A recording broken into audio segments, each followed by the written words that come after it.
Who is Allah? All the praise is for Allah, the author of all existence and the most generous to his creation.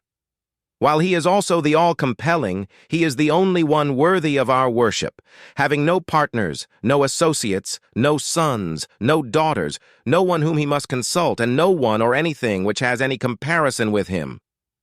All the praise is for Allah, the King of all who claim sovereignty, the only one with the right to legislate for his creatures. He is the giver of life. He is the cause of death, while death has no effect upon him, because he is the ever-living, the self-subsisting, the eternal, and the only absolute. All the praise is for Allah, who has power over all things, and there is in reality no power, no strength, no influence to cause benefit or detriment, except through him. It is he who created this complex world, the seen and the unseen, the evident and the speculative, the earth and all that is on it, and everything that is in it. It is he who sent his messengers and prophets with the common message of strict monotheism, which simply means that there is absolutely no one worthy of worship, no one worthy of our obedience, except the Almighty, the One, the Absolute, who has no partners. The earlier messages, which changed the world in the areas where the prophets were sent, we know have changed, and even the prophets who brought them, their names are now lost. We just know in general because Allah told us in the Quran, "I've sent to every nation a messenger calling people to worship Allah alone, and to avoid the worship of false gods." This essential message has been preserved in Islam, in a way that it was never preserved before, not because the message was different, but because there would be no other prophets who would come after Muhammad, sallallahu alayhi wasallam. Therefore, that message now had to be protected. It had to be preserved in a way that none of the earlier messages were preserved. The Big Bang, something you've come to know 40 years ago. And what you call the Big Bang is already mentioned in the book I read, the glorious Quran, mentioned 1400 years ago in Surah, chapter number 21, verse number 30. I try to imagine compressing a spring. I push it closer and closer together, so it's smaller and smaller, storing a tremendous amount of energy in that spring. When I let it go, it bursts out. The creation of the universe, which you came to know 40 years back, is already mentioned in this book, the glorious Quran, 1400 years ago. Who could have mentioned that in the Quran? Atheists may say, maybe someone wrote it, maybe it's a fluke, maybe it's guesswork. Regardless of who they are, or where they are, or what they do, people have this curiosity. They'll want to know, why am I here? How did I get here? Do I have a purpose? If so, what is it? The only one who would really be able to answer that question would be the Creator himself.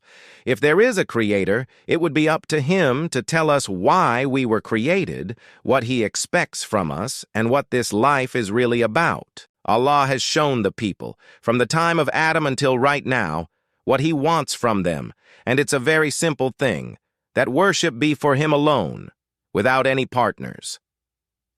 In fact, we know this life to be a test from Almighty God.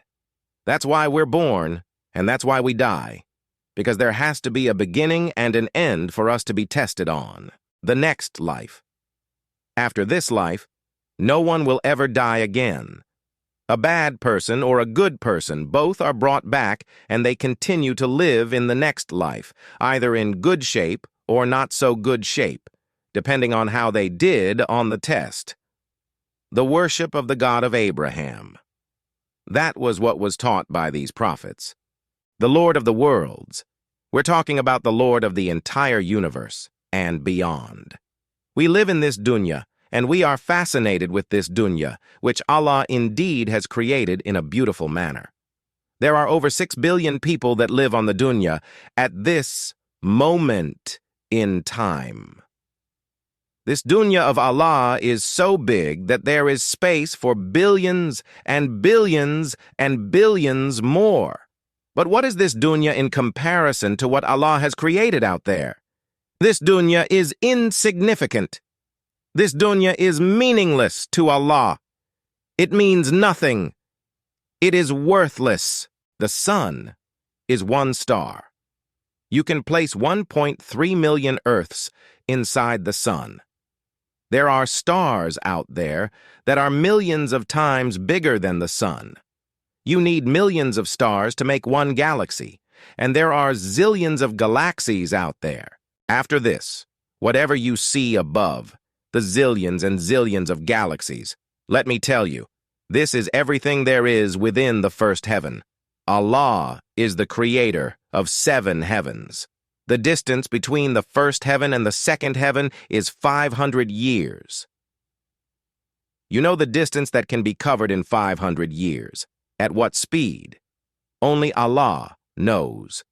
But it will take 500 years to get from the first heaven to the second heaven, 500 years from the second to the third, and so on.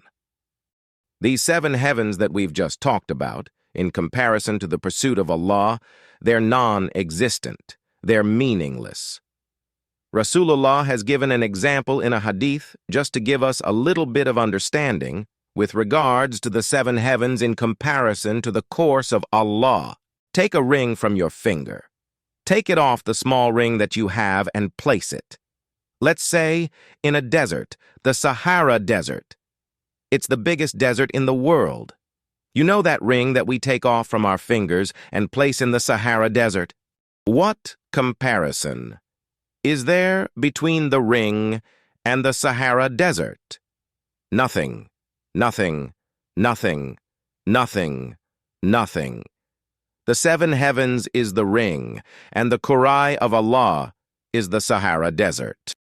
After the course is given us, explained just so that we can understand, take the ring, place it in the desert.